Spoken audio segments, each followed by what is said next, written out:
దాంతో పాటుగా 28 సార్లు పోయినావు కదా, రూపాయి దేలే, కేంద్రం నుంచి అదనంగా నయా పైస రాలే. 5 స్టార్ హోటళ్లలో చీకట్లలో కాలు పట్టుకున్నది ఎవరో, ఈడీ దాడులకు గుట్టు బయటపడకుండా ఢిల్లీకి పోయి ఏం చేస్తున్నావో ఎవరికి తెలుసు, రేవంత్ పై కేటీఆర్ మండిపాటు. ఇది ఒక్కటి బాగున్నది టైటిల్ అయితే. కాళ్ళు పట్టుకున్నది ఎవరు? 5 స్టార్ హోటళ్లలో చీకట్లలో ఎవరు కాళ్ళు పట్టుకున్నారు? అరే కేటీఆర్ అన్న ఆయనతో కొంచెం హెడ్లైన్ ఇచ్చిండు, దాన్ని కూడా పూర్తిగా చెప్తే అయిపో. అసలు రూపాయి రాలే అండి, ఇది వాస్తవం. 28 సార్లు పోయినా కూడా 25 రూపాయలు కాదు కదా, 28 రూపాయలు కూడా తేలే అని. 28 పైసలు కూడా తెలంగాణకు తేలే.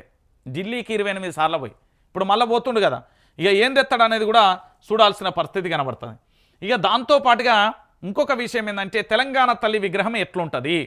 రాష్ట్ర రాజకీయాలలో సర్వత్రా ఉత్కంఠ. డిసెంబర్ 9న సెక్రటరియట్లో తెలంగాణ తల్లి విగ్రహ ఆవిష్కరణ.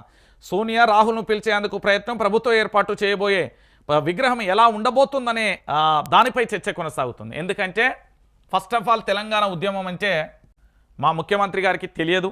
ఎందుకంటే మా మీదనే గన్నులు పట్టుకొని ఆనాడు కరీంనగర్ ఉద్యమంలో మేము పాల్గొన్నప్పుడు ఆడికి ఈయన గన్ను పట్టుకొని బయలుదేరిండు. నెంబర్ 1.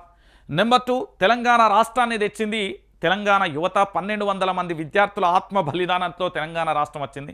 నెంబర్ 3, ఈ మొత్తం తెలంగాణ ఉద్యమానికి పెద్ద నాయకుడు మాత్రం కేసీఆరే.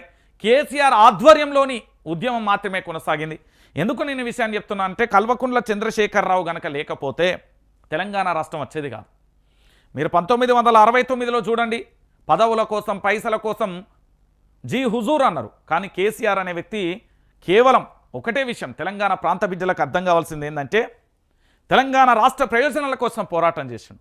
మరి కాంగ్రెస్ పార్టీ తెలంగాణ తల్లిగా విగ్రహంలా ఉంటుందా? నిజంగా తెలంగాణ తల్లి విగ్రహంలా ఉంటుందా అనేది మనం వేచి చూడాల్సిన పరిస్థితి కనబడుతుంది. రూపం మారుతుందా, రూపు మారుతుందా, కలర్ మారుతుందా, ఏం మారుస్తారు అనేది తెలంగాణ ప్రాంత బిడ్డలు కూడా ఉత్కంఠంగా ఎదురు చూస్తున్నారు. నేను కూడా